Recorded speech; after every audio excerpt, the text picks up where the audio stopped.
Was it Stark of Iron in the little chat tab? Well, here we go. Yay! Oh, okay. Live comment.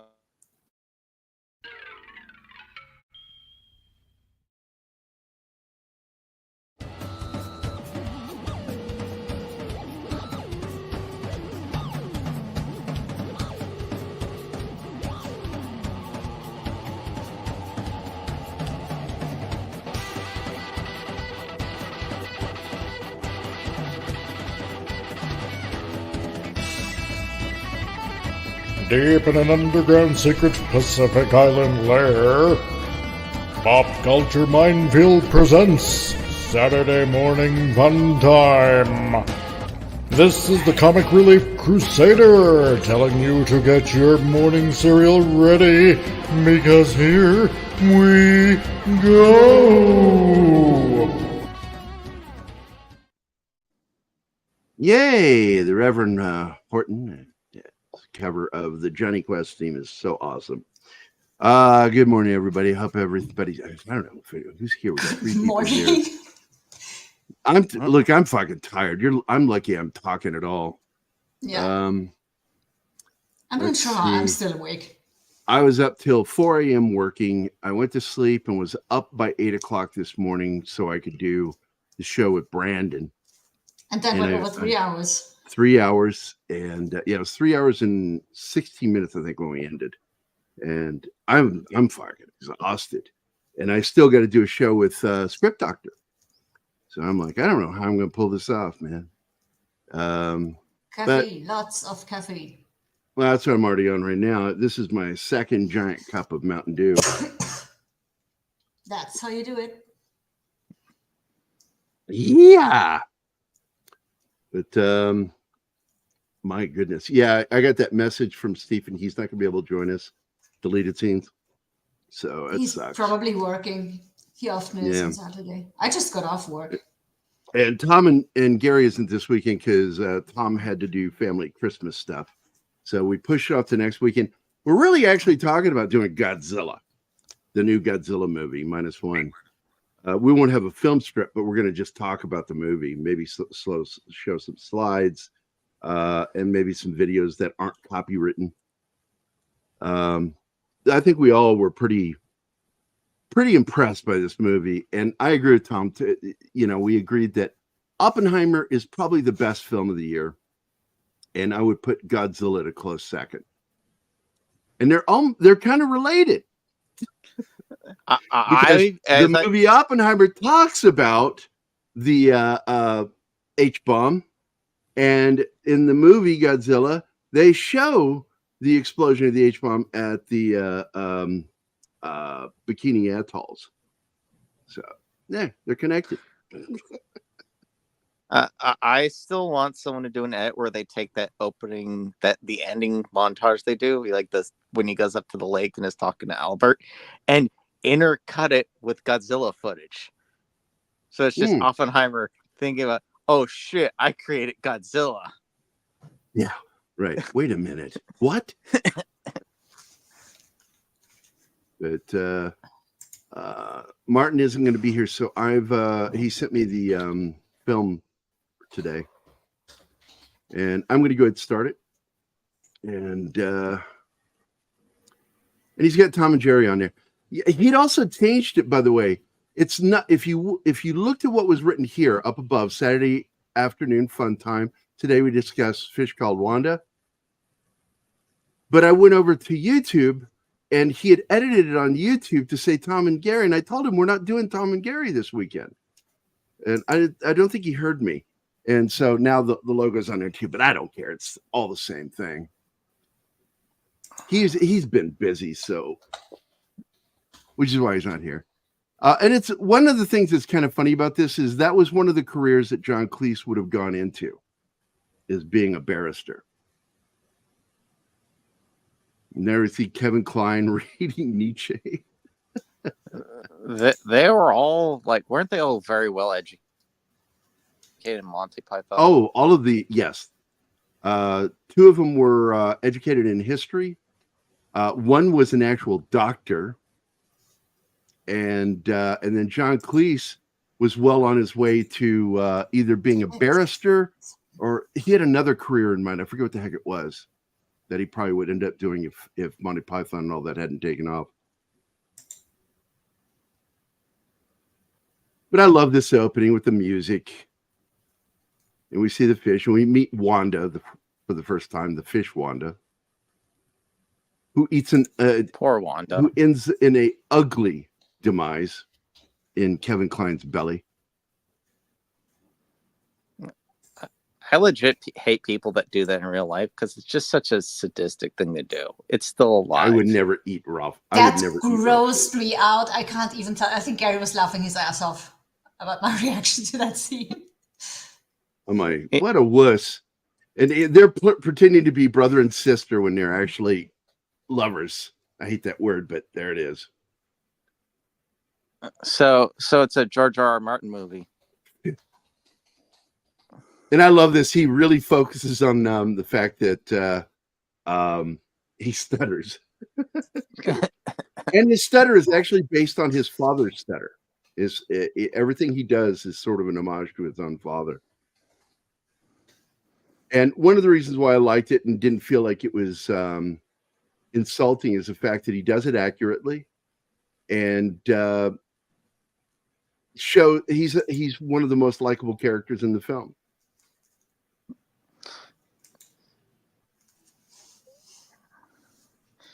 This film was the first time I ever saw. And coming to kill me. I love this scene because he's trying to tell her that he won the case and she could give a shit about what he did during his day. And didn't hear him. And so he tries again, tell her later. And she just absolutely ignores him. This is a terrible marriage. And his daughter, Portia, what a spoiled brat. Oh, she's terrible. But you love your horse. Oh, he's not fit for dog food. What a terrible person. The real title of this movie should be "Fuck You, Americans, I'm Taking Your Girl." Now, I will point out right off the bat that his character's name, Archie Leach, is based on the real name of Cary Grant. And the reason why he wanted that was because they're from the same town. John Cleese and Cary Grant are from the same hometown. And it was his nod to the king of romantic comedies, Cary Grant, to name this character Archie Leach.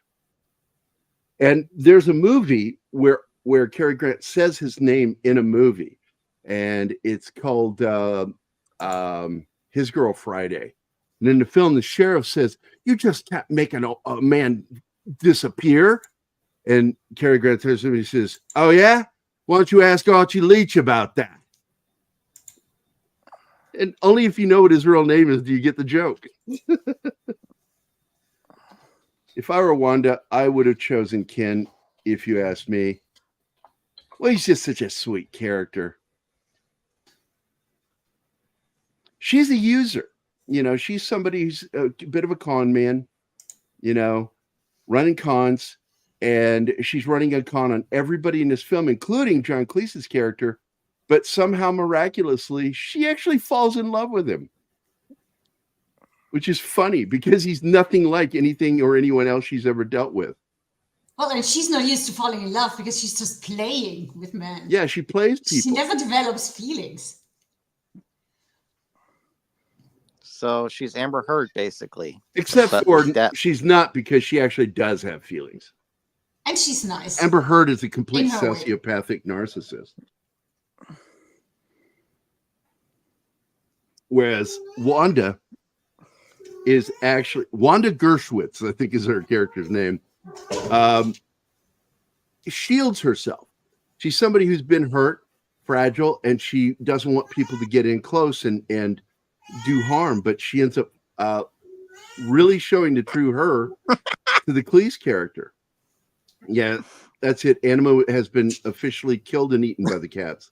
I'm sorry. I literally just fed them like 15 minutes ago. She has no business in being annoying. But yeah, that's Rocket Kitty. You all know her. Most of you have seen her zoom through the apartment. Now, this is another favorite part of this movie. This lady with her fucking dogs. Oh. This pompous, He's trying to kill her. bitchy, old English lady. I've seen this movie as a teenager together with my mom because she loves it. And the only thing I remembered were 2 scenes involving the dogs. And I felt so bad for just remembering these 2 Well, scenes. because Ken's character is an animal lover. And he's like, has those posters in his apartment, save animals, protect animals, all that stuff. And he loves his...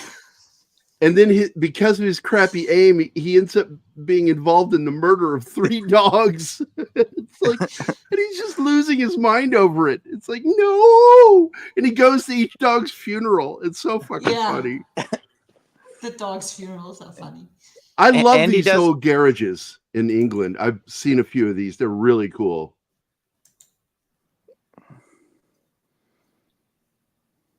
Oh my God, yeah, he's like so tickled when the old lady keels over dead. And then he tells Kevin Costner's character, you owe me a pound. He's, what? Yes, old lady dead. Yeah, because he's in pain because he killed the dog again, but in the end she died too, and that was his goal all the way. So yep. He killed her with a heart attack because she had a heart attack after the last dog died. It was her last one. And here she is. She's gonna have the sexual relations with her brother. He's not her brother, but they're pretending. Yeah, but I mean, that says that line itself. Ew. Ew. Even if you were my brother, I'd still fuck you. I'm like, ew. Oh, and here he goes Italian on her.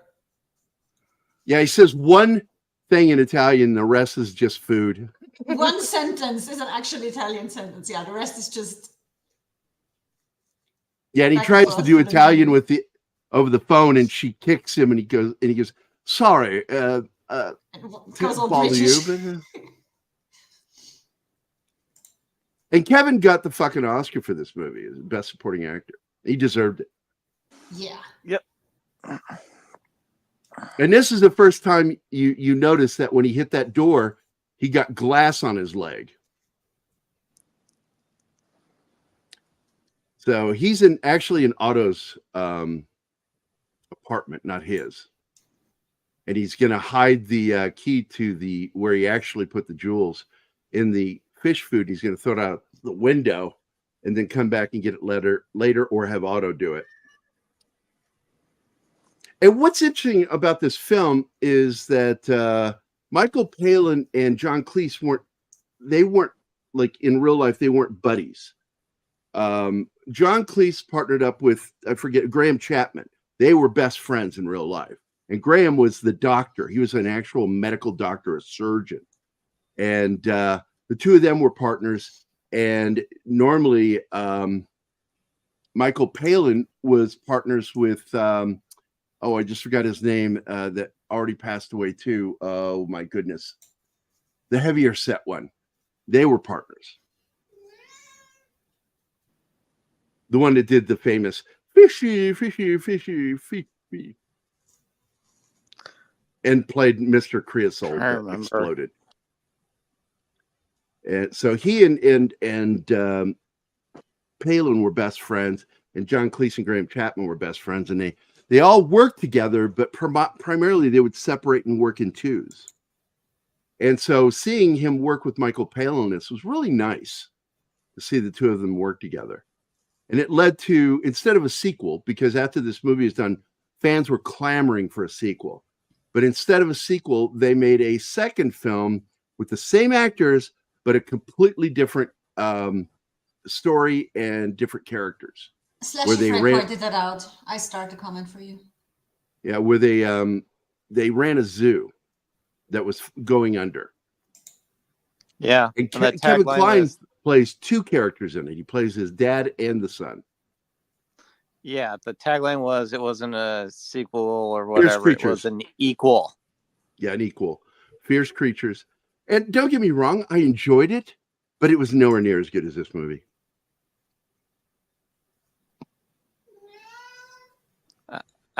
This is my first exposure to basically how British people see a lot of Americans. We're just kind of pompous assholes. Right. Oh, I see Slasher Fred's popped in. And Lindsay, the Cynical Geek, is here too. Let's see who else. Dragon Ruse is here. Penny, of course. Anybody else? Is that it? That's it in the chat right now. Crazy Frog is here too. Who? Emotionally unstable amphibian. Oh, there I see him now. Emotionally unstable amphibian. Somebody started to call him Crazy Frog. I don't know why. No, I just, yeah. I'll stick to the real name. Oh, and Mike is here. Comic Relief Crusader.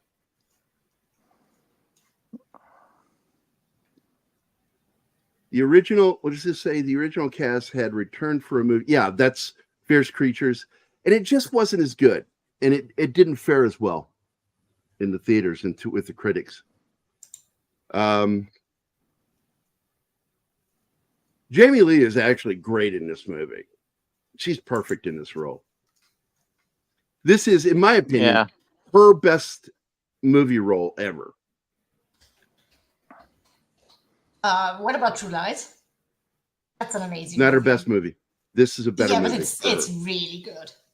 Well, it's a lot of fun. She did her own stunt in that when she gets pulled out of the car. That's her. No, this is a better film story-wise. And for her, better character.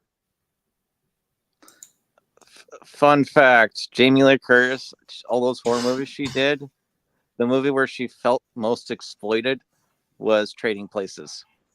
Yeah, I hated that movie, but I love it too. It's one of those movies that I love and I hate at the same time.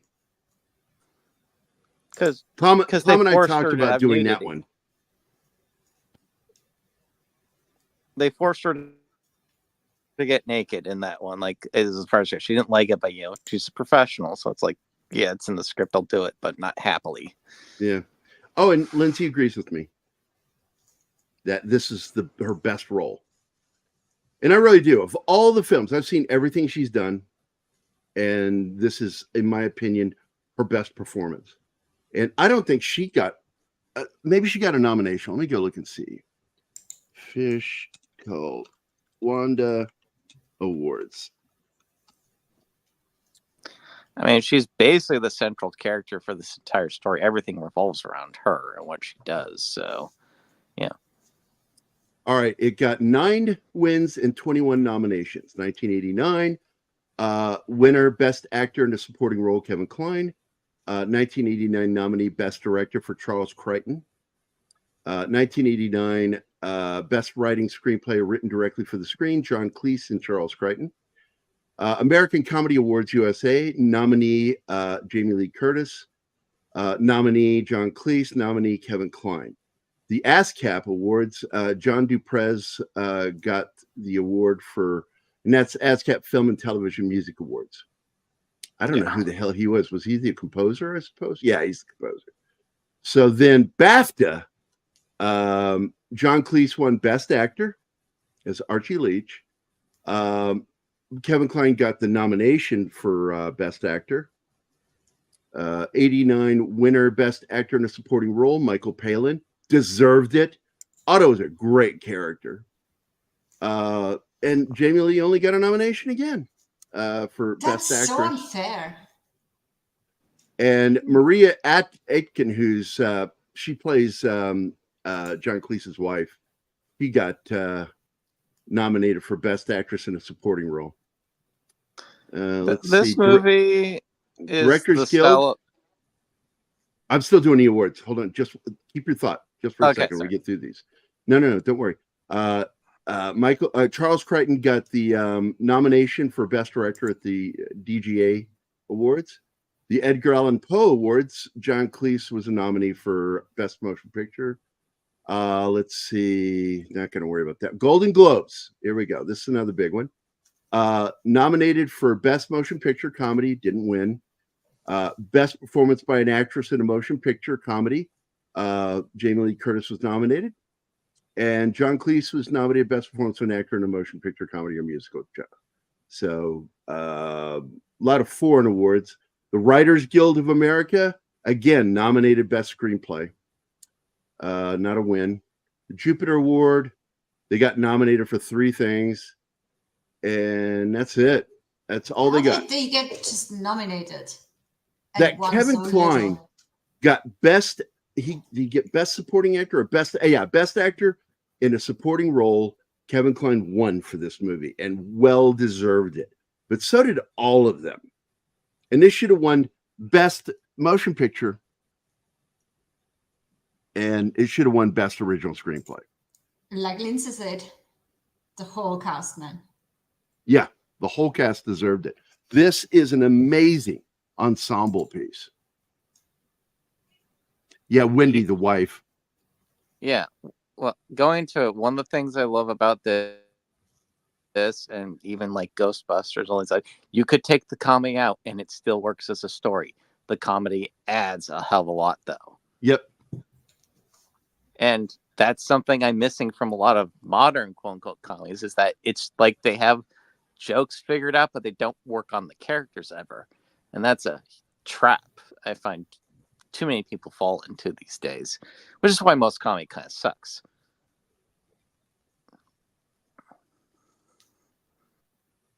Oh, there's a message over on Twitter because some people are watching on Twitter, and Paul says, and that's his name on Twitter. Paul says, filmed just a few miles from me at Marwell Zoo.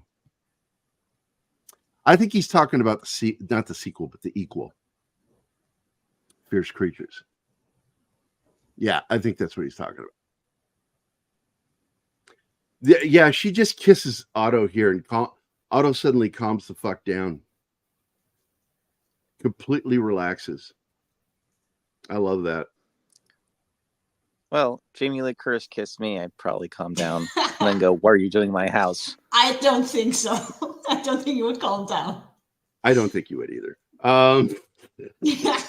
But I like that scene previously with Otto and Ken. I keep calling him Otto. It's Otto is the brother / Kevin Kline, and Ken is the stutterer. And when Otto tries to kiss him, that whole scene where so he's coming on to him is so fucking funny, and it's so uncomfortable. And there she is. She's just absolutely making his day as a character. This guy is not used to anybody paying any attention to him. And here she is, like he's a star. She's playing him, completely playing him. But in the process, she plays herself. She ends up falling for him because of what she's doing. Jamie Lee Curtis was interviewed and was asked about the scene where Wanda kisses Ken. She said he's an amazing kisser. That's always interesting to know. You mean scenes, because she does it how many times in this movie? There's like 3 or 4. And you never know how often they have to repeat the scene until it's in the can. So yeah, might have been like 100 times that they kissed. And we still have Michael Palin, by the way. He's still alive. I love that.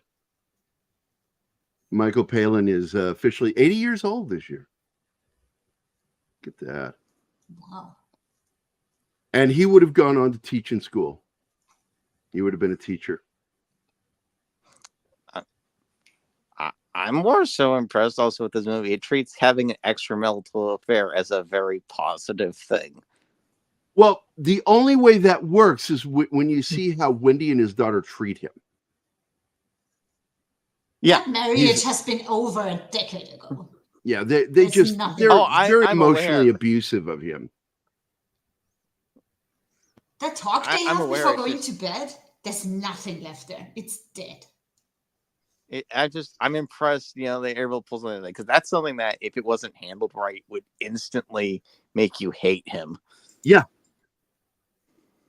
You'd see him as a philanderer. Yeah, she passed away this year, didn't she? Didn't she die this year? Hold on, let me go look and see. That's what Lindsay says.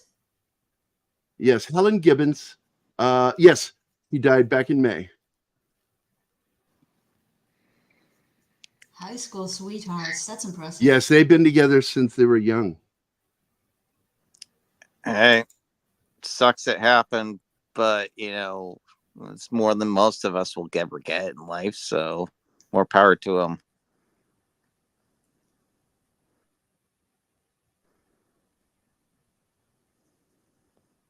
And they were close, by the way, because he just recently did an interview opening up about how it just really broke him for leaving him because they were so close. And then you look at the opposite with John Cleese, who here he's playing this romantic character. He's had one after another, after another, after another, after another, multiple bad marriages. And I think the best one he had was with Penelope. I forget her full name. She was a member of Monty Python. She played Zoot in Monty Python and the Holy Grail. Bad Zoot, naughty Zoot. With that, is it just the person's psychology? What is it that makes some people Connie Booth, that's who it is. And Connie, they stayed friends because they did Faulty Towers together. They worked with Monty Python together, even after the marriage had ended. I always love him and the samurai sword. Oh yeah, he's based on an actual person that John Cleese had seen in a magazine, and just thought this guy is insane. That he, the fun kind. The warrior Buddhist mentality, and it's just like, what are you talking about? Yeah, he keeps going on about this, and it's so great when and it's based on a real person that educates him. Yes.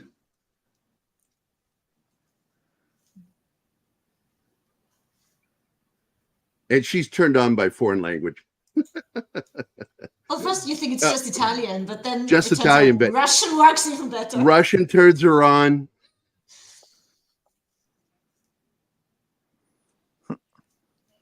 God, Kevin Kline inhaling and exhaling with that boot in his face is so fucking funny.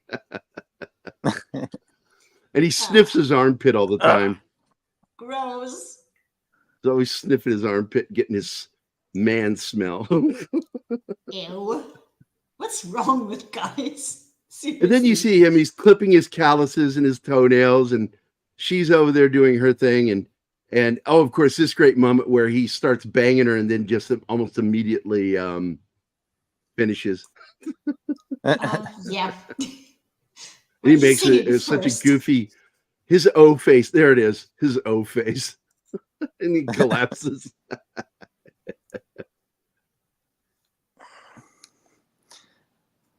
Oh, that's all the build up.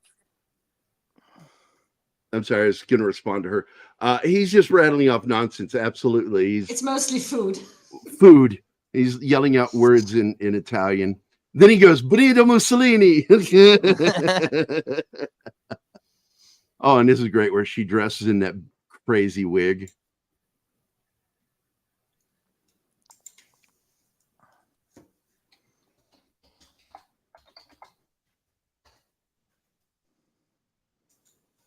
Oh, let's see. And this is where he begins to tell her, we can't talk. We're not allowed to talk. But then he confides later, we can talk. We just can't talk about the case. But of course, it doesn't stop her. She's like, hypothetically. Why would it? If he told you where the jewelry was. No, she begins to seduce him and then jumps back to the case. And it totally throws him off. She's playing him. Oh, Lord Thoth is here. What's up, buddy? Hey, Lord Thoth. Oh, this scene is so crazy. He's just yelling what he's going to do. He's going to kill her. Keep your hands off him. He's mine. So fucking crazy.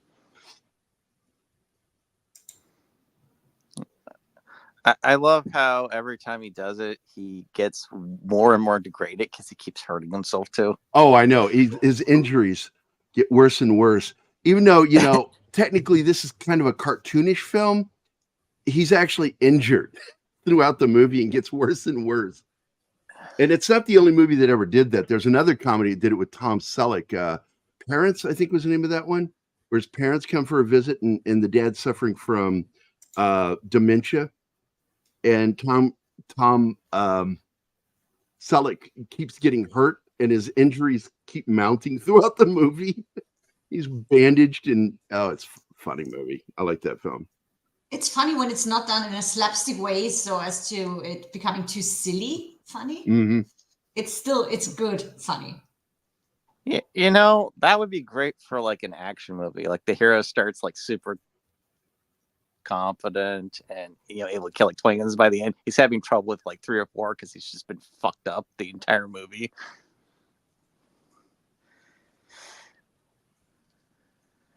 Oh, here we go. Oh, here we go.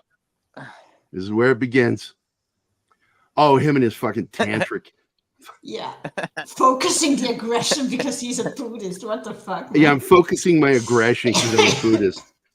And she's like, what are you talking about? And I love the ongoing joke, the running jokiness of him nearly hitting somebody and yelling, asshole!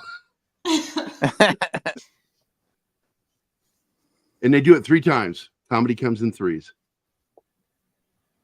And there he's getting jealous.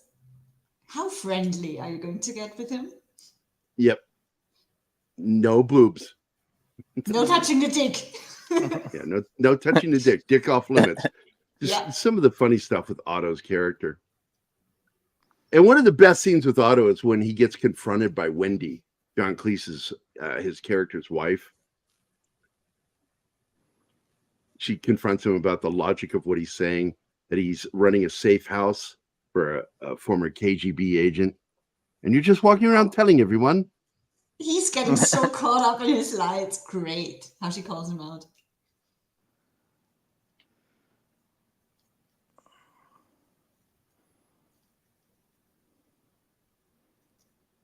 God, this whole movie. I'd love to visit that house. It's a nice house.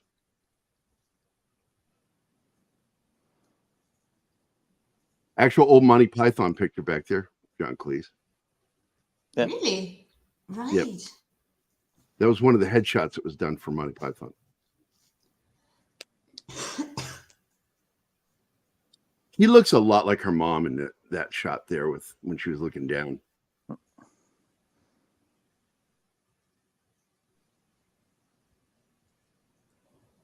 Her mother, of course, being a Hitchcock girl.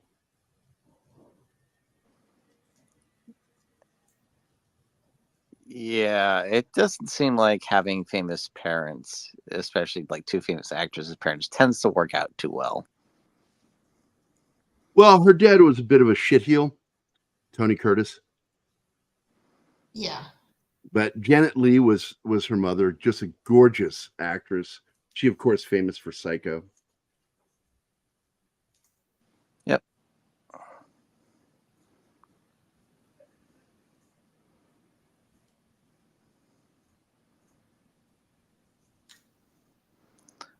He's got the stalker eyes. He knows what's going on in there. He's probably got the worst case scenario in his head and it's driving him crazy. Now, a lot of people don't know or have forgotten or didn't pay attention that she came out like a year ago. Maybe a year ago. I was aware of it since I was in my 20s, that she was born with both genitals. Because Really? I'd read it. Yeah, in something that Tony Curtis had talked about. And it was there he goes. He's like, no dick. He's waving over his penis. No dick. Eyes behind the door. But she had come out that she was technically hermaphrodite. That would make sense why she's so slim. That's not a female body. It's also why she could never have children. Oh. Biologically, she couldn't.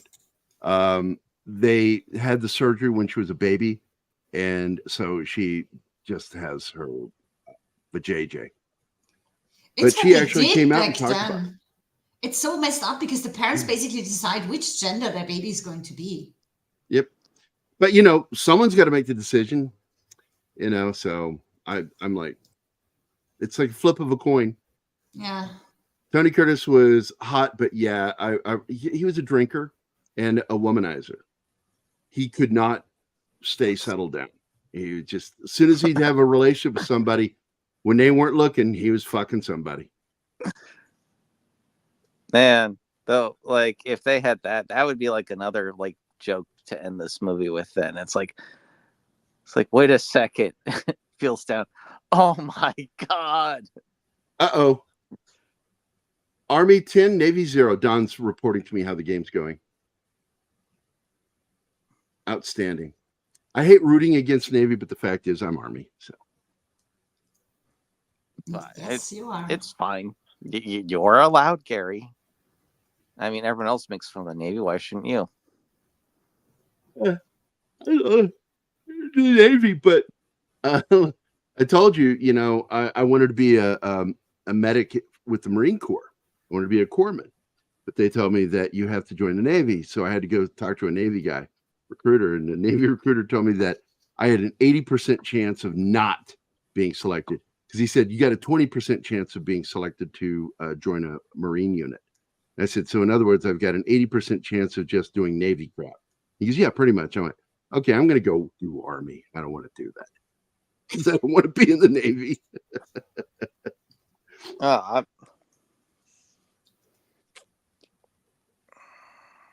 What? Just one of the people you disappointed, I guess. I mean, your decision to be just Yeah. quote unquote a medic, that disappointed people. Yep. It pissed that recruiter off when I didn't want to do something more than just be a medic. I went, I just want to make sure I can be a medic. Because I love this scene. He lost a lot of money. Oh my God. I love the way John Cleese screams in this scene. Every single time he's taken by surprise, he screams, ah!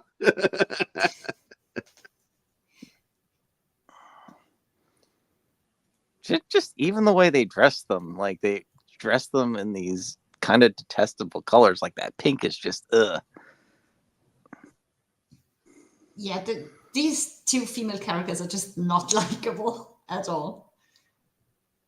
Okay, somebody just shared this image and it cracked me up. I'm gonna share it.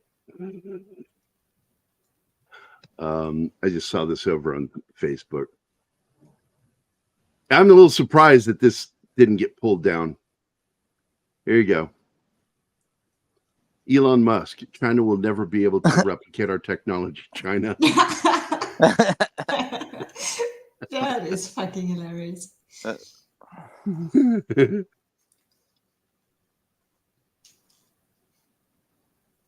look at her. All of a sudden, she loves him, or at least the gift he gave her, the fantasy.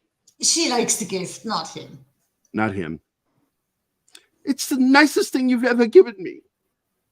She might have had feelings for him, like way in the past, but those are gone. Oh my God, this scene with that fucking dog. That I think they should have used a Rottweiler. It's a Doberman with floppy ears. And it didn't have its ears snipped, so they stay pointy. So he's got floppy ears. And it bites the shit out of him. You can see the blood on him when he lets him out of the car. That's where he starts to get injured, right? Yep. Blood on his face. And it takes the dog and kills the little dog. And he's like, yo. And then he's got to go to the funeral. And tell him what they're singing in Latin. Well, they're singing a funeral song in Latin, but they changed the text to the dog died and not the person died. Carlos Montes asked, it cracked me up. It's a very serious and solemn procedure every time. Even the priest is taking this very seriously. Very solemn. Yeah. In an official graveyard and everything. I love whenever Otto tries to guess what Ken's trying to say, and he guesses wrong. He's trying to say an F word. He says Frenchman. It just like they don't or they don't shit on you. No, shove off. He's just always guessing incorrectly. It's just so fucking funny. Yeah, it's exactly what he is. He's trying to guess what he's saying. It makes the stutter worse. Well, you'll notice he stutters around people he doesn't trust. Yeah. And like right after she kissed him, his stutter stopped with her. Yeah, also when he's under pressure, it just gets so bad. Like when he's trying to say the name of the hotel, and then the other guy guesses it right and says it, and he's like, yeah, and he gets it out. Yeah. Hey, Lisa's like, take your time. No rush. Oh, will you hurry? I really feel in many ways that this character inspired Fraser Crane for the Fraser Crane show, because the character changed a little bit when they did the series, and he became a little bit more like a John Cleese character. Now, what I find interesting is the Thames is actually at a low tide right now, and so it depends on what time of year things are filmed. So that is, what do they call that? It's a little offshoot from the river. What is that called? It's like a little. Is that what it's called? It's an inlet for other boats and things to go on, and it's gated. And then they open the gate and it can go out into the river. But the river itself, there's a shot right there. You can see that how low it is, how way down below the pier it is. Would that be called a marina, maybe? I don't. It's too small for a marina, but there is a name for it, and I can't remember what the hell it's called. And it might be an aquifer. Oh God, she's wearing what is that called? The llama wool sweaters that Ed Wood was fascinated with and had to wear his girlfriend's sweaters. God, I'm trying to remember not cashmere. Touch of Evil is one of my favorite films of all time, right there, Lindsay. I love that film. That was when Orson Welles became known as Fat Orson Welles. Oh, Angora. Angora. Thank you. That's the word I was trying to find. She's wearing Angora. And she's one of those girls that can really pull off the pixie haircut. It looks good on her without looking. I hate using this word, but I'm going to use it. Yeah. Where she doesn't look like a dykey character. Because that's what they're trying to make them look like now. They want to make them look boyish. Well, they keep doing that haircut where like they shave the side of the head on one side. That is so ugly. Yeah, they do the rake thing. Yeah, like that. The helmsman on Star Trek: Strange New Worlds. Oh, so please don't get me started on her. Yeah, let's not worry about uniformity and being on duty. Let's not worry about that. That was the worst character ever. Yeah, she never is looking ahead like she's supposed to. She's always turning around to talk to him. If that happened in real life, she would have been fucking jerked off that deck. Yeah. It's like, learn how to do your damn job. Stop turning around to talk to me. Oh, I love this scene. We're about to get to probably most people's favorite moment. Yep. Best apology ever. Apologize.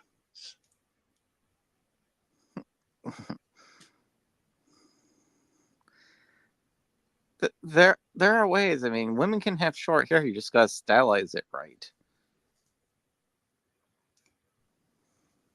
I think with Jamie Lee Curtis, it makes her more feminine than long hair would do. And here we go. I'm going to go ahead. I'm going to play the clip. You pompous, stuck-up, snot-nosed, English, giant, twerp, scumbag, fuckface, dickhead, asshole. Yeah, enough about talking about you, Gerry. You're a true vulgarian. You're the vulgarian, you fuck. I love that line. And I love when I get introduced to a movie and then I spot one of our clips. I'm like, oh, that's where that comes from. I just love it. It's like finding an Easter egg. You're a true vulgarian, aren't you? I love that. Apologize to you. Apologize. All right. I apologize. Oh my God. I offer complete retraction. My God. And oh my God, I just love this scene. And I love in the one shot, those people are just standing there watching them. Yeah, no one's doing anything. They're just watching. They're just watching. Is he going to drop him? Is he not? Now he's the reggae taxi driver.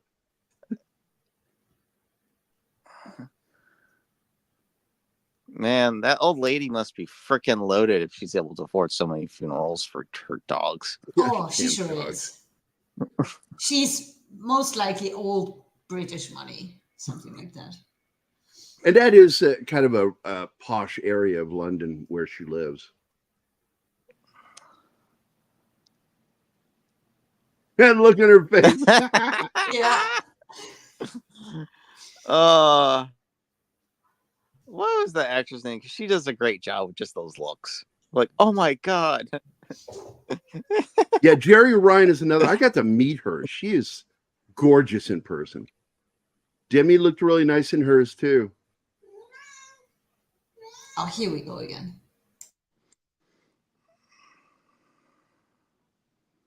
Yeah, this is where she calls him stupid. Don't call me stupid.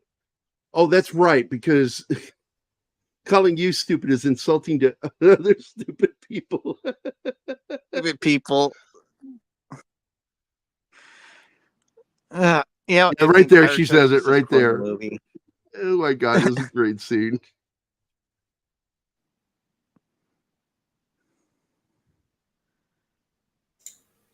Oh, this Actually, is where she lets him have it. The calling him central an message ape of is an Buddhism insult is to not apes. every man for himself. No, just decided to. What did an intellectual do? Apologize. What? Pardon me? Apologize. He finally realized how stupid he was. He did another movie right after this one called The January Man with what's his name from Harry Potter that died? Played the Master of the Dark Arts. Alan Rickman. Alan Rickman. Yeah. Alan Rickman plays his best friend in the movie. Oh, It's so he fucking was good. so good. It was Elizabeth so sad Mary- to lose him. Elizabeth Mary Master Antonio, Kevin Kline, and Alan Rickman. It is a great fucking movie, The January Man. One of my favorite Alan Rickman movies is called Closet Land. It's just him and an actress who's interrogating the entire movie. That'd be weird. He's in another film, Truly Madly Deeply, with Emma Thompson. Really good movie. Another romantic film that I like. I tend to not like romantic films because they're usually insipid, but man, that's a good film. Usually you can tell how the story goes after watching the first couple of minutes, and that's just boring. Well, the problem is that they figured out a formula that worked for a lot of women, and they just didn't bother to go with good storytelling. They just knew. That's why movies like Love Actually and all these other ones came out, because they went, oh, we'll just put a bunch of hot guys in, and we'll like have these Don't worry about having a good story. story. Hunky guy equals, throw a little romance in there and they'll love it. And it's like, They all tell the same story. I like a film that's got a fucking story to it. And with Truly Madly Deeply, the premise of that is they are in love and then he dies and he's a ghost now haunting her and she can't move on. And he has to make the decision to push her to forget him. It's a really good film. By the way, best romances come from films that are not considered romantic. And I agree with you. Rocky, yeah, absolutely. And speaking of Alan Rickman, I really need to sit down and watch all the Harry Potter movies. I enjoyed them. Oh God, there was that Jack Black one, The Holiday. Oh, I hated Jack that movie. Black was a fucking romantic comedy. Just it could have been good, but it fell apart. And just the idea that he was a guy that worked on trailers, did music for trailers. That was what he did. And I thought, that's a cool concept. He's not a movie maker. He works in the film industry, making music for trailers. And I'm like, that is a really cool idea. That they went nowhere with it. It wasn't very good. But if you see a comedy on my list of films, a romantic comedy, or even a romantic film, there's usually a layer to it that really makes it worthwhile. Well, let's see. Jeff says, by the way, hi, Jeff. When the internet was just getting started, I used to borrow the line, apes don't read philosophy, Wanda. Yes, they do, Otto. They just don't understand it. That's right. That is a great line. It is. Because that was absolutely directed at him, that he is an ape. Yep. Us apish Americans. Yeah, British intellectuals are so much smarter. Yeah, Lindsay, I was just telling the story the other day that when Zoe was little, her mother wasn't in her life at all. And she wasn't allowed to be. And so Zoe confronted me one day, how was I born? And I told her one night I rolled over in a wet spot. I became pregnant with you. And 9 months later, I pooped you out my butt. And she had this look of like, really? I went, yeah, totally. Totally happened. And she went and told all of her friends, and they were like in awe. So Gerry, modern. And I got that. I haven't finished. Hold on, dude. Sorry. And that was inspired by Tenacious D and the Butt Baby. That's where that came from. That's why I brought that up. It's such a surprise that Zoe came out the way she did. Being your daughter. You Well, she's funny. To fuck her up. She's so funny because of shit like that. Because I was Sweet. constantly pranking her as a child and constantly fucking with her. And I would say things to her. And then after I said something or something just happened, I would look at her and go, I'm sorry, baby. You're probably going to need therapy for that later. But anyway, I'm done now, dude. You can go ahead and say what you're going to say. Okay. So Gerry, what you're saying is modern progressive theory, it's your fault. It's all your fault. It's all my fault, but I also get credit. I take the blame, but I also take the credit because my daughter is awesome. She's an amazing kid, and she is such an amazing person now, a human being, an adult, going out there adulting. And she'll like message me. She goes, I wish I'd listened to you more. Adulting sucks.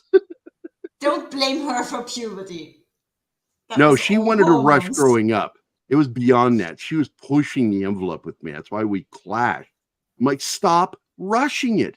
Enjoy it while you've got it. Because when you get there, you're going to find out it's not the ride you thought it was going to be.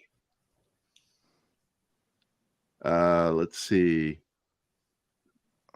But yeah, my daughter's just, and she cried. You heard her the other night. You laughed at what she said. She went to Lowe's, and she went to one of the Lowe's she doesn't normally go to. You don't need to The one that she and Hunter normally goes to has a bathroom in the front and a bathroom in the back. And she's all the way in the back of the store. And suddenly she's got a really bad case of the shits. She has to fight to make it to the front of the store to get to the bathroom. I wonder why Zoe is not watching your show, Gerry. And then I told her, I said, you should have just gone into the bathroom section and used one of the toilets. And she goes, I actually suggested that. I said, of course you did. You're my daughter. My daughter is so fucking funny. She's crazy. So, yeah, I paused it here because this is a good scene. This is where Cleese is trying to get that necklace, so he's faking a robbery.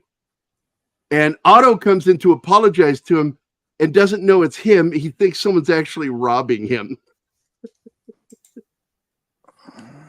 The farce comedy in this, and he grabs him and beats the shit out of him.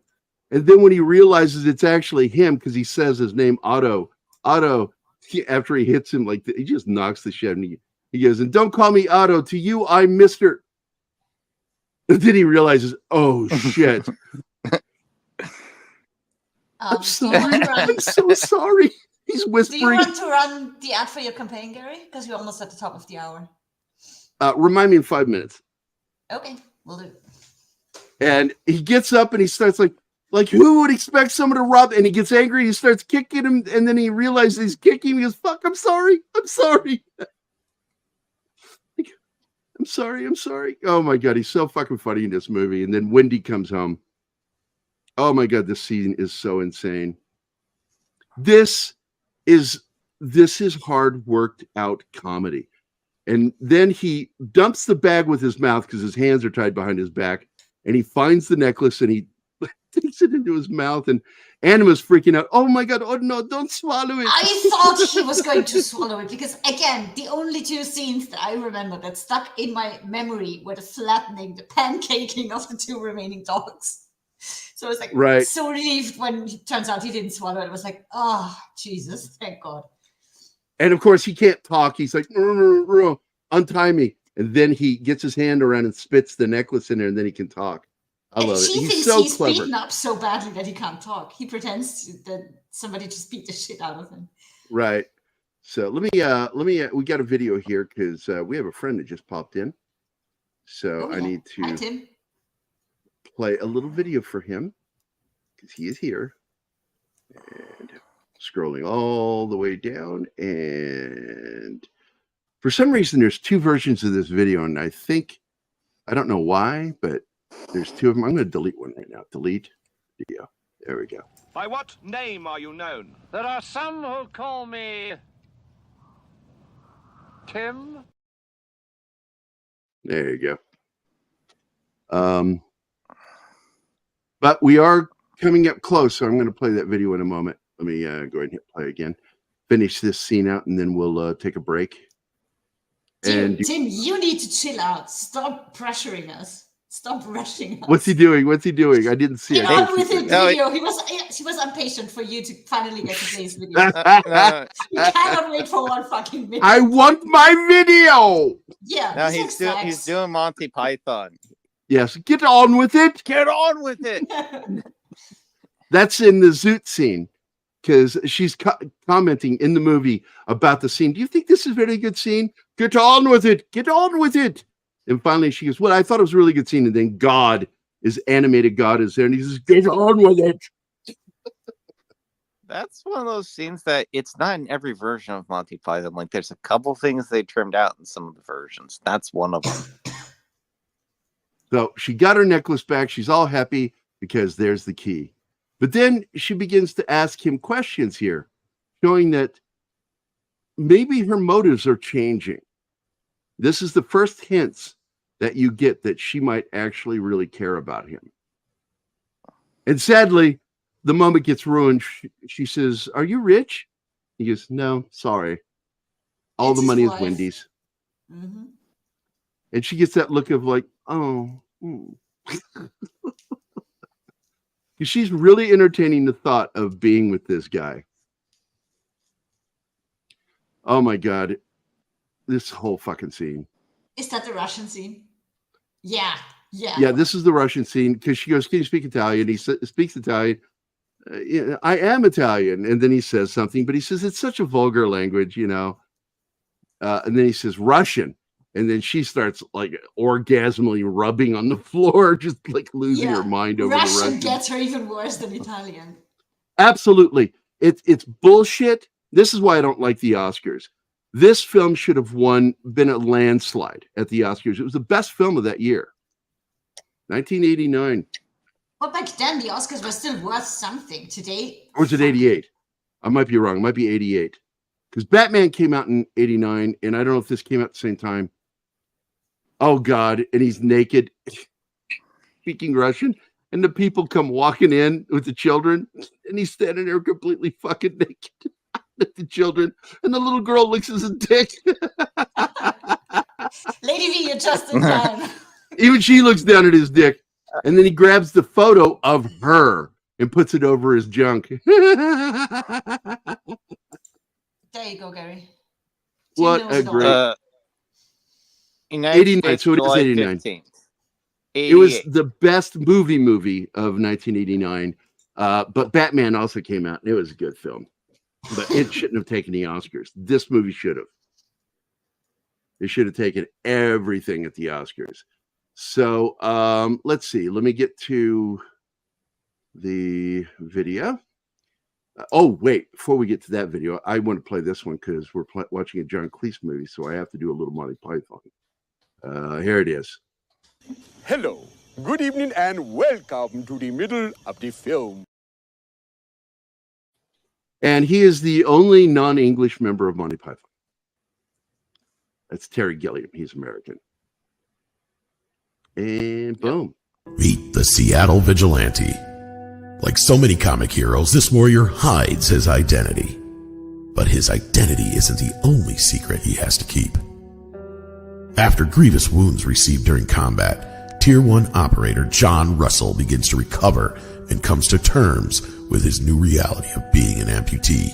And as he learns how to use his new prosthetic limb, he finds himself caught up in the bureaucratic red tape that too many wounded veterans experience, the exhausting medboard process. Out of sheer frustration, John takes it out on the criminal scum of the city. But when reality kicks in, John realizes he started something that's having an impact on the greater world around him, and thus has to reevaluate his motives. And moreover, just how far is John willing to go to finish this war he's declared against the criminals in Seattle? And will he even survive? From the creator of IDW's award-winning graphic novel Code Word Geronimo comes a new story about a different kind of warrior, Vindicated Inc., the first of its kind disabled veteran action hero comic. The Vindicated Inc. graphic novel crowdfunding campaign on fundmycomic.com is provided in the description of this video. We hope. And there it is, and it is in the description. Tom was a lifesaver on that one because Dale was originally supposed to do the voiceover on that, but he got sick and lost his voice, so he wasn't able to do it. And Tom last minute jumped in and offered. I'm like, thank you, man. Because I didn't want to have to do it because you guys know my voice and it's weird, just weird. Hey, Dead Man Walking, what's up, buddy? Have never seen this one, but Mrs. tells me it's great. It is, in my opinion, one of the greatest romantic comedies ever made. Right up there with a lot of the stuff Cary Grant made. And moving on with others like Humphrey Bogart, Audrey Hepburn, and William Holden with the original, I just forgot the name of it. The little girl that lives above the garage grows up. Oh, what is that movie? They remade it with Harrison Ford. And just a beautiful comedy. I love it. Romantic comedy. I like a really well done romantic comedy. Cary Grant made a ton of them. And so this is right up there. Let's get back to it. Hey, deleted scenes in the chat. Hey, buddy. South of Fredericksburg. What? There is the Knee River south of Fredericksburg? I'm from there. I don't remember the Knee River. I know we've got the Rappahannock and Rapidan, which I thought was a weird name. Rapidan. It's the Rapidan River. Look at that. They have reverse roles because in our relationship, you're the one always picking the stuff that we watch. Well, she's the cinephile. That's why. And there's also this. And now look at her face there. That's a girl that actually is feeling something. She does that scene really well. I've seen the British film Who Dares Wins. Yes, also known as The Final Option. In the U.S. with the SAS, it was inspired by the actual events at the embassy.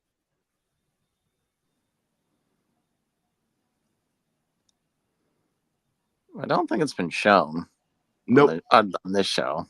I have not, but I've considered it as one of the optional films that I would like to show.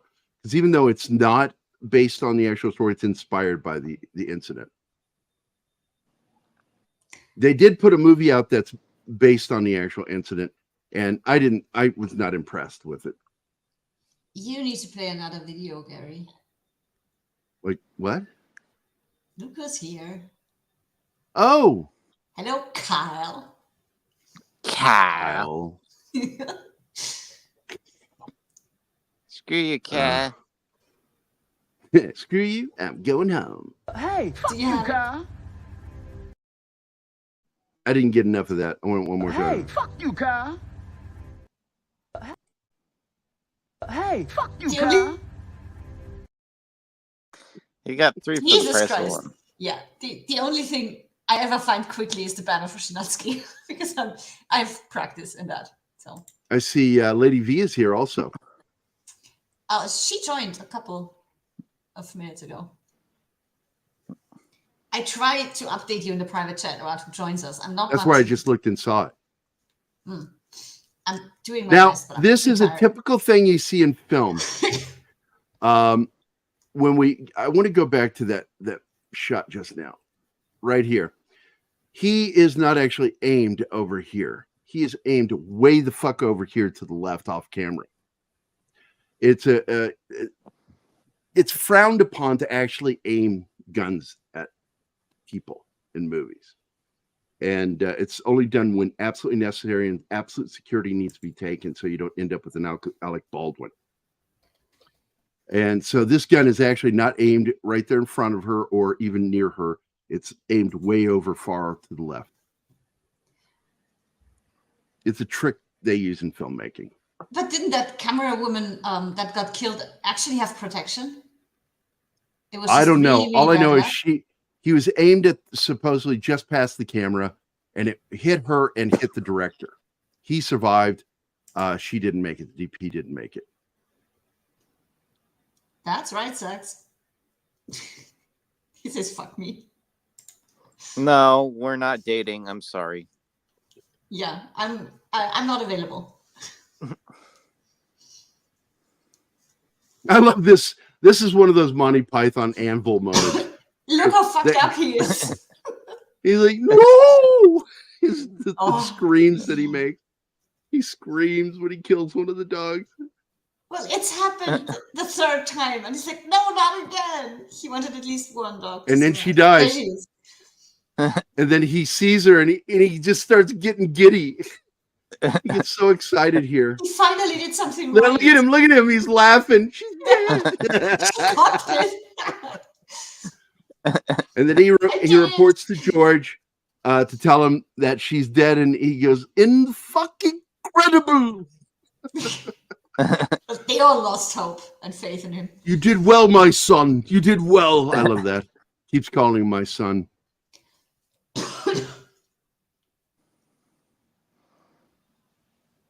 God, I love this movie so fucking much.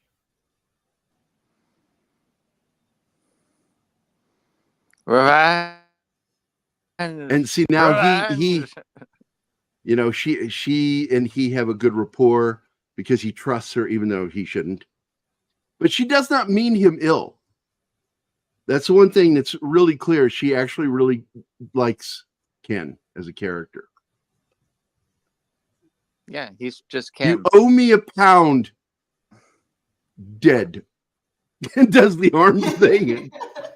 Well, that's how she dropped. Yep. You don't believe this. And then Ken screws up. He's so proud. He's so proud he forgets himself and mentions where it's near the airport. And that it ends up in this torture scene where he's torturing him with chips. Eating his and then begins eating his fish. Wait up, what goes with chips usually? Oh, fish. He begins eating his fish. And he's sitting there with the French fries stuck up his nose. Ew. And he can't breathe. I love that. Well, when he gags him, he starts to suffer. Well, he's still having trouble breathing and with them up his nostril. And when he puts the pear in his mouth, he can't breathe at all. And then he goes, "Oh, I guess I better let you breathe." And he pulls the French fries. Oh my God, the noise it makes when the pear plops out.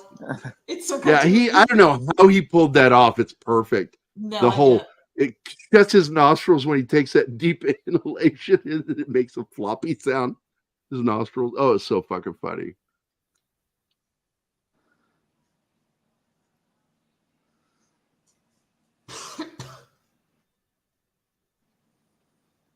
Yeah, I like it when he eats the green fish.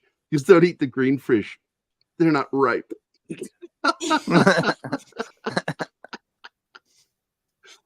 Oh, look at his eyes. He is absolutely freaking out over this. I love it. Well, I was too.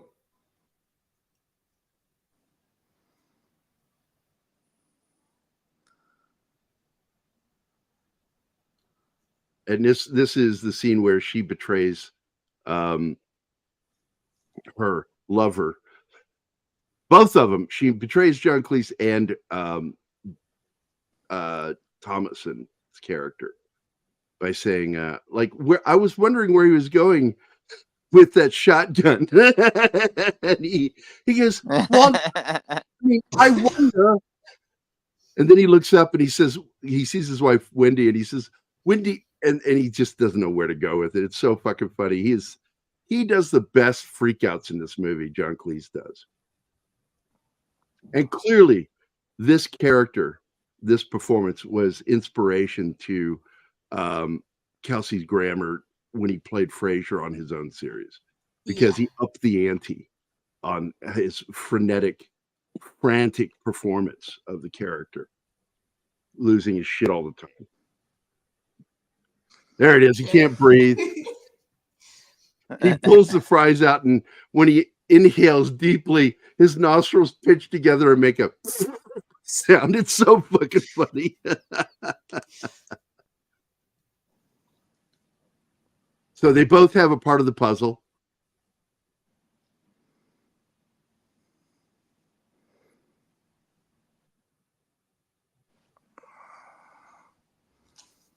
Oh, this is a great scene. And there's a regular actor that you would see in Mr. Bean, Monty Python, Faulty Towers. He was a regular that worked with these guys.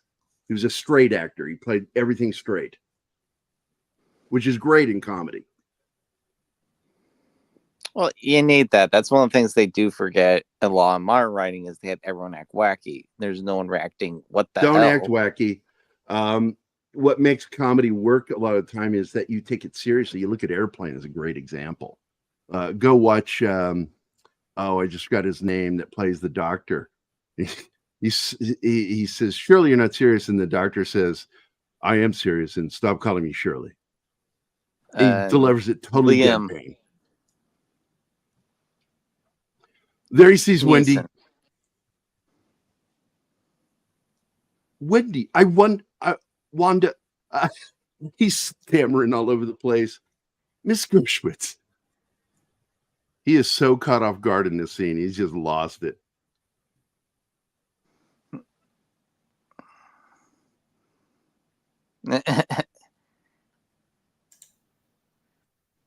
Yeah, Leslie Nielsen. That's the dude.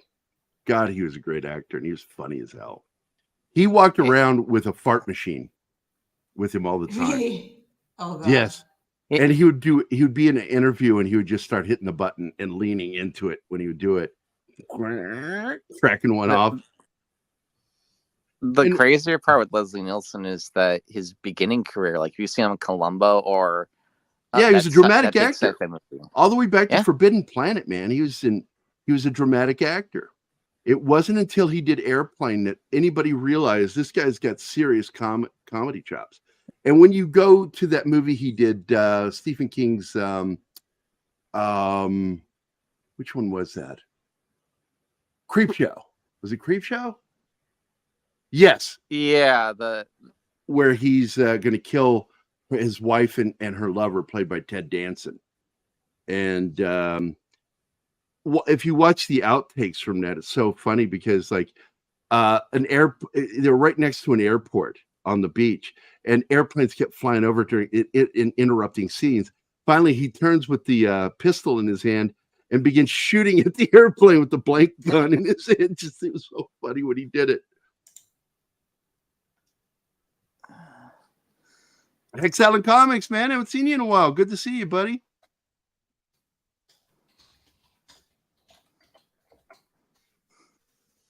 Yeah, we're coming up. It's close to the end, and this movie has probably one of the most satisfying endings ever. And everybody that loved this movie wanted a sequel. They were clamoring for it back before the internet. Well, the internet was around at that time. 89? No, it was mostly. I mean, not really. No. Public internet was not. The U.S. military had it, and the universities had it. In the 80s. It wasn't until the 90s. The 90s is when it started hitting public. And oh yeah, I know. We had it at school. Yeah, that's where we had it. We had it at school too. I thought it was starting by the end of the 80s. No, I didn't really have airing it till like was 97, 98, somewhere around there. Okay, here's one of my favorite moments. She's like, everybody does it in America. Not in this country they don't. But then she's like leans into him and she says, say something in Russian or something or Italian. Yeah. And he goes, no. That's so fucking adorable because he's got a slight smile on his face when he does it. She's using that all the time with him. Like, it's so normal in America. And he's like, yeah, but you're not in America. There he is. See this little smile on his face right there. Oh, And she yeah. leans in and asks him to say something in a foreign language. And he goes, no. I'm not. There it is. He Right knows there. how Say to something play in- her now. Yeah. And that's why she's fallen for him. It's funny as hell. She found him. Because he's just straightforward. He's not really playing. He's straightforward. And she's never had something like that. And I love that. Well, I mean, And now what he would gets they out and doesn't know that even- Otto is already there waiting. So he jumps in the car just as soon as Cleese goes running into the building. And she doesn't want that. She's yelling, Archie! Like Edith. And then he almost hits somebody. He goes, asshole! Then shoots at him. Hey, Martine. Martin. Hey, buddy. No, but this has a pretty good payoff. I mean, what would you even do for a sequel for this? I mean, they chase them back to, I forget where they go at the end.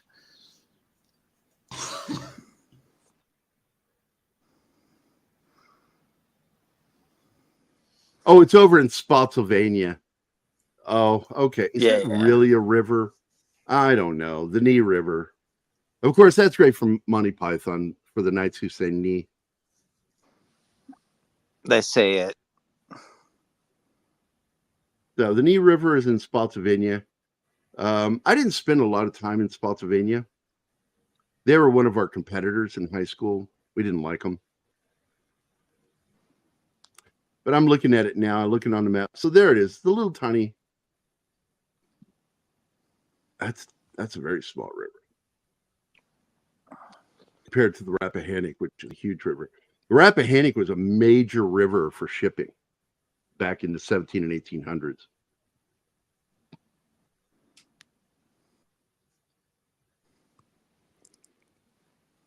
Oh yeah, he couldn't say the word Heathrow Airport. He goes Heathrow Airport because he goes does the airplane impression.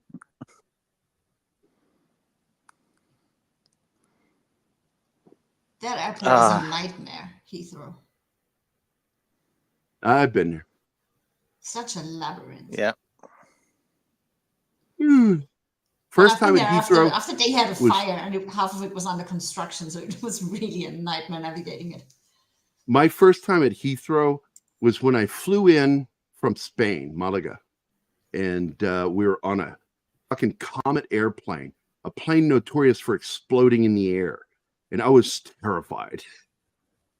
And we got there, and I think it was like 1 o'clock in the morning. Oh, it was crazy. Oh, I do like this scene. He shows there it is, wherever they're going in South America.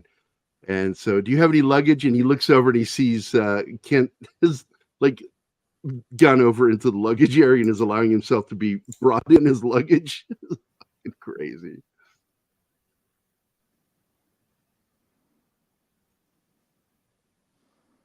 Oh, excellent. Hope you're having a good time, buddy. Yeah, have fun. And say hi to your wife. And this is obvious that she cares about him because she's trying to get a hold of him. She's never tried that before in the movie with anybody care. If she was calling somebody, it was in order to get something. In this, she was just calling for, oh, and there he is. There he is. Great comedic actor. And I almost didn't recognize him because I'd never seen him so young.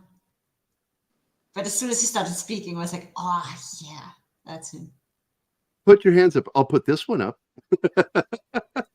Put the other one up. And he flips it. He just keeps doing that, flipping it.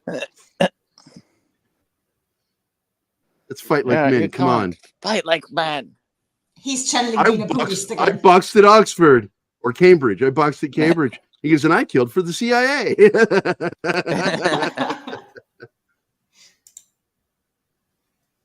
Stephen Fry. Yep. Yeah. And of course, concrete doesn't work this way, but I don't care. This is a funny scene.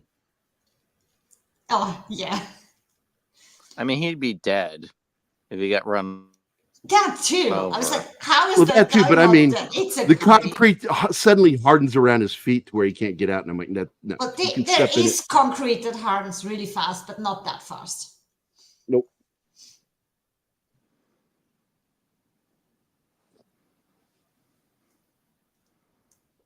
I love when he tried. He says, "Yeah, we kicked your." It's not true. They kicked your. It's not true. Historically, I know the history, but I love this scene just the same. It's hilarious because he's just trying to provoke him. Goodbye, Archie. Gonna shoot me? Yes, sorry, old man. And it's Ken. It's Ken coming to kill me. It's such an asshole. And then he realizes he's stuck in the concrete. Oh my God, this is such a good scene. 60, 40, 50, you can have it all. It's bartering. Revenge. He tries.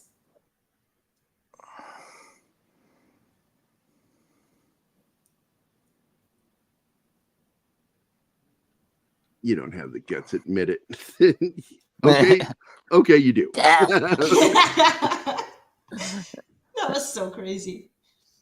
He goes up underneath it. This is a great scene. I love this scene. Of disbelief on his face. He's really doing it. Yeah, exactly, Hax. The way he goes, it's Ken coming to kill me. It's so fucking mean. And then he goes, I've lost my stutter. How much wood could woodchuck chuck if a woodchuck took wood? He gets on the plane and she's all sad and morose. And there he is. And he's like, now behave yourself. And she's not, of course. I'll break your neck. I love this scene. And that coming from him. Molotov. Molotov. Pushkin. And he yells asshole at one point too again. And she's gripping his hand. I love that. It's just so funny how he's stuck to the side of the plane. And as the plane goes faster, he gets blown off. And it's just like, how is he still alive? And then it ends with this part where Archie and Wanda were married in Rio, had 17 children, and founded a leper colony. Like, what the fuck? Oh my God. That's a Python ending right there. Oh yeah.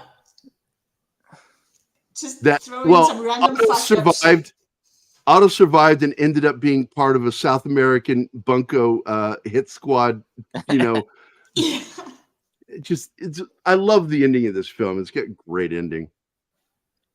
Oh, what a good film. That's one of those films that like you watch it and you can't help but feel better afterwards. It's like your face hurts from laughing and smiling so damn much. Absolutely. Let's see, what do we got here? Make sure I didn't miss anybody. Yeah, we got everybody. All right, good.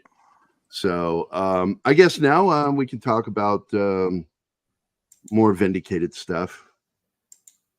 It's been a hell of a day. I did Brandon's show this morning, and we got our first $500 contribution. And it kind of blew my mind, you know. I figured we'd get a handful of small ones, but somebody jumped right in there and grabbed a $500 campaign package. I got so excited when I saw that. Thank you guys. You're amazing. 1540 as of this moment. Yep, I'm opening it up right now. There we go. So 16%. We are at 31 backers at 1540. And that puts us at just under halfway to where we need to be to pay Richard. And he's my main priority right now. getting enough to pay Richard, so he will So he can start the do flashback his 22 yeah. pages. Yep, he's doing the flashback scene, and so everything's going well. I can't believe it. I have to apologize. I'm really tired. I'm burning the candle at both ends. I was up till 4 o'clock this morning. Got up, went to bed, got up at like 8:45, 9 o'clock, just in time to make it to the show this morning. I woke up without the alarm. I woke up without the alarm. The alarm didn't go off. I just woke up. Went, what time is it? Sun is up. What time is it? Oh God, I hope I didn't oversleep. But people are really paying attention. People are trying to spread the word right now. I saw on Twitter somebody had tagged who was it? Oh, they tagged Az. And somebody else with Az too. Hills versus Babyface. And Kitty Phillips just commented from Flip City.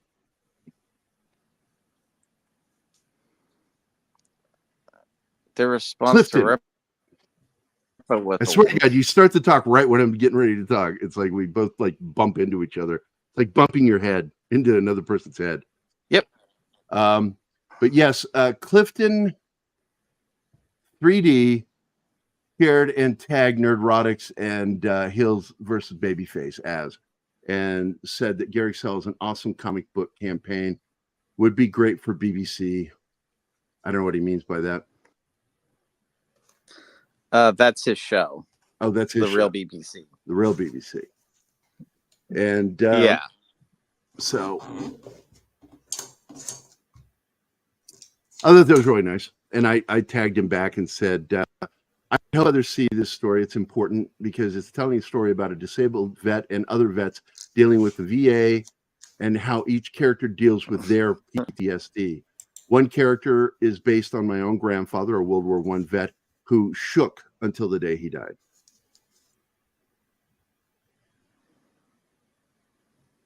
Well, I've been doing that. I've been on Nick's.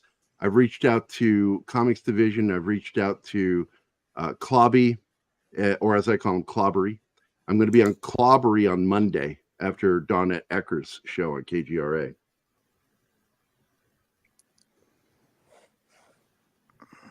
That was it. Otto became Minister of Justice in South Africa. That was it. He's in the Congo. Yeah. Otto becomes Minister Congo. of Justice. That was funny.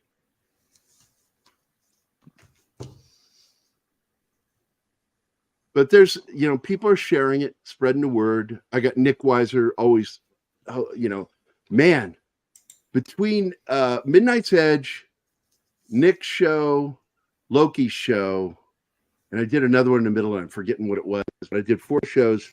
That pushed us from $200 up to over $1,000. And Brandon's show this morning put us up another $500.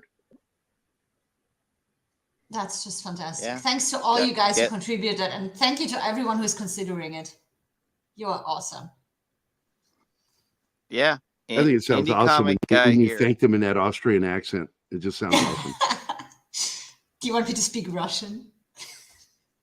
Do you speak Russian? No, but Croatian. It's close enough. You're American. It's close enough. Nah. It's a third world country. It's a filthy third world language. I'm a horrible person. I know I am. Yes, you are. Jerk. You're my jerk. Because I was talking to Pablo the other night, and I said, "Hey, can you get with Martin and get him to talk more during the shows?" And then during the show, I said, "I don't know what you said, but it sure sounded sexy," because he's got a real thick accent too. Are you saying I have a thick accent? I'm so Pablo. right now. Okay. No, I'm talking about Martin and Pablo. That Pablo and Martin have accent. It's about you, baby. They're yes, foreigners. It's all about you. I'm never safe from you shitting on me, okay? So Gerry shits on everyone. He does it so much, you think people will pay. I just don't even think about it. It's just something that happens. the more he loves you, the more shit you get. I'd like to do Blazing Saddles And I think it's been long enough since they did it on Toxic Tuesday that we could do it. Because I'm a big fan of Blazing Saddles. I love that fucking movie. I saw it in the movie theater with my dad. And I couldn't believe how racist it was. I was like, oh my God. You know, you can never make that movie today because Gene Wilder's dead, so make it kind of hard. You couldn't make a Fish Called Wanda today because they are constantly giving it to him for being a stutterer. That would not fly today. Oh, they had problems with it back in '89. Really? They had a lot of criticism got levied at the show, the movie, and he made it clear. One, he was doing an homage to his own father, who had that exact stutter, and he's a sympathetic character. He's not a bad character or being mocked in any way by the film. He's mocked by another character in the film, but that character is a bad guy, not likable. Yeah, the sheriff is near. That's a great scene. they're near. The sheriff is near. He's like, he says he's near, and he goes, no. It's dung. I fucking love that movie. It just like it pushed the envelope of what you could do. And the funny part is, a majority of all that racist comedy written by black comedians for the movie. Yeah. Gregory, they get it. Pryor, and the other guy I forget the name of, but Dick Mooney? Gregory's involved too. Mooney, yeah, that's it, Mooney. Three of the most beloved black comedians of the time. They helped write that script, and they wrote all of the racist stuff that's in there. They did. Yep. But who needs context anymore, right? Well, idiots don't. Fuck you, Marty. You know, these are simple of the earth people, you know. Morons. Yeah. As my dad would say, but I guess it's better to be moron than off.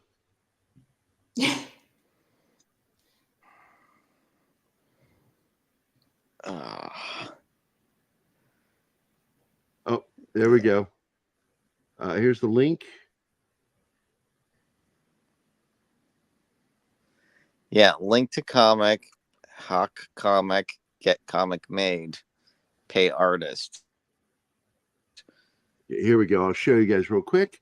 This is the thumbnail over on Script Doctor's channel. And here it is.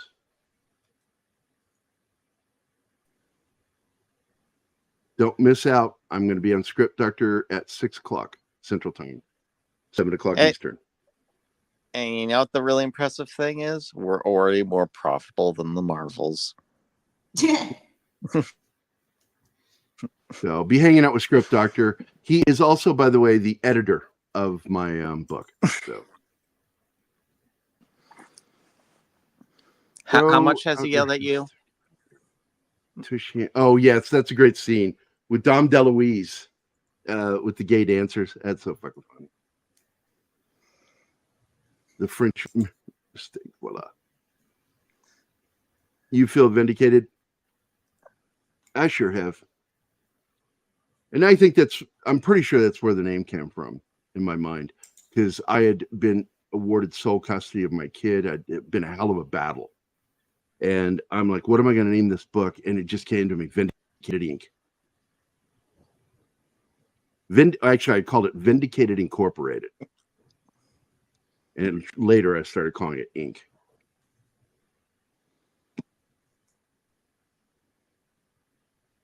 Oh, shit. I am so fucking tired. Yeah, you need a break before you go on the next show, I think. Oh my God. Yep. I hate doing it, but I think I'm going to end the show a little early because I'm just like, I'm fucking worn out. 3 hours with Brandon and then this show. And then I got to do another 2 hours with Script Doctor. I'm trying. I hope you at least have tomorrow off. It's I don't have anything planned for tomorrow that I'm aware of. Well, except for date night. Hello? I have date night with that girl. What's her name? That weirdo. Yeah, the with weird. strange accent. Yeah, she's got that like. What is she? Belgian? At least you didn't say German. Thank you. Belgian Fucking idiot. American. I can't believe I've endured you for over 1.5 years. I know. I don't know. I don't know how you put up with him or why you haven't killed him yet. Well, I haven't been in the same room yet with him. So. Yeah, and I think that's one of the things that's saving our relationship.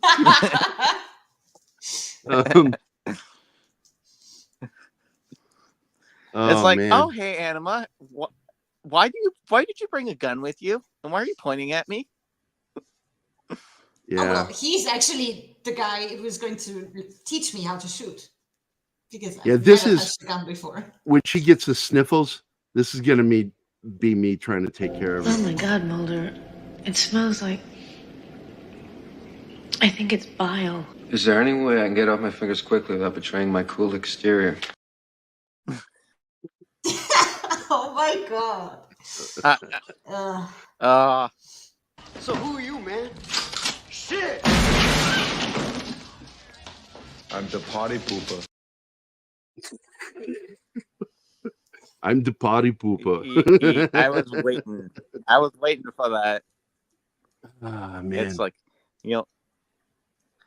next week then you'll have to be Gerry Kissel, PMC host. Quote, screw your freedom. Yeah, screw your freedom. Get your shots. Get your injections. I get mine right into my pectoris muscles. Let's see. You could also try. I'm just a caveman. Your world. I'm just a caveman. Your world. With you, that's true. And frightens me. Yeah, I mean, you're back in the cave now. Yeah, I like it in the cave. I like being out here.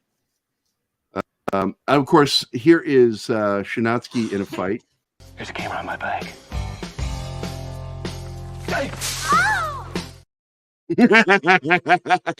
There's a dirt in her face.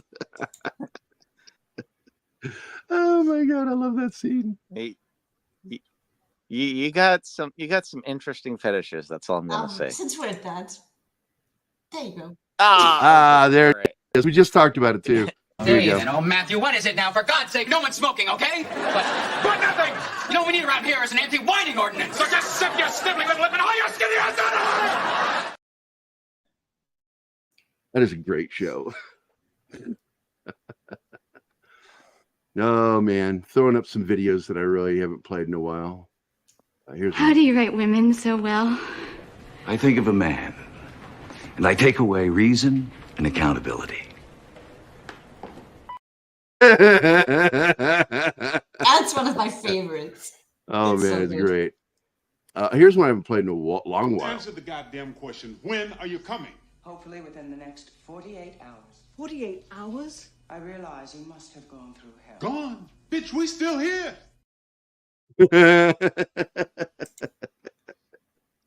Fun movie. I'd love you to get some American Psycho. See you, Andy. Take care, buddy. Well, I guess he just showed up as we're wrapping it up. I haven't seen him before. Yeah, I'm going to wrap it up just a little early. I need a break. I got to go lie down or something because I'm just exhausted. But we'll wrap up here. And we'll be back next week. Tom will be back. He was busy doing Christmas stuff with the family this weekend, so we couldn't do the show. We'll be back next week. Good possibility we're going to do Godzilla. The new Godzilla. We're going to talk about Godzilla -1. Because that movie impressed both of us. We loved that movie. I have to check if I can watch it somewhere here. I actually went with Travis to the movie theater to see it because it's not available anywhere else. So I had to go. He's your movie boyfriend. Yes, he's my friend that I always go to movies with. I always go to movies with him. He's fun. We enjoy the same kinds of films, and he doesn't bug me during the movies, which I hate it when people bug me and talk to me during a movie. It's like, watch the fucking movie, shut the fuck up. Oh, 1984? That's a good idea because I do like that film. I've always wanted to see the actual director's cut, but I don't think we'll ever see it. So, but anyway,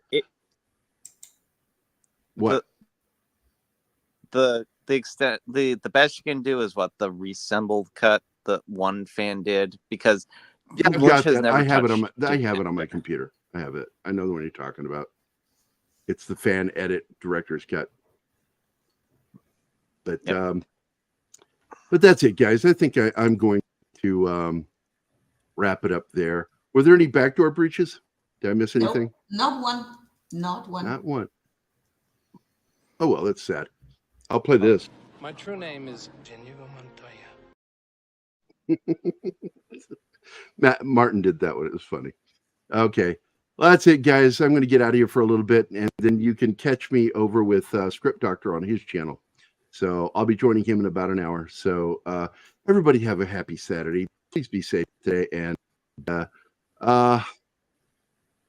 come back. See you guys. So don't give up on us. We need you.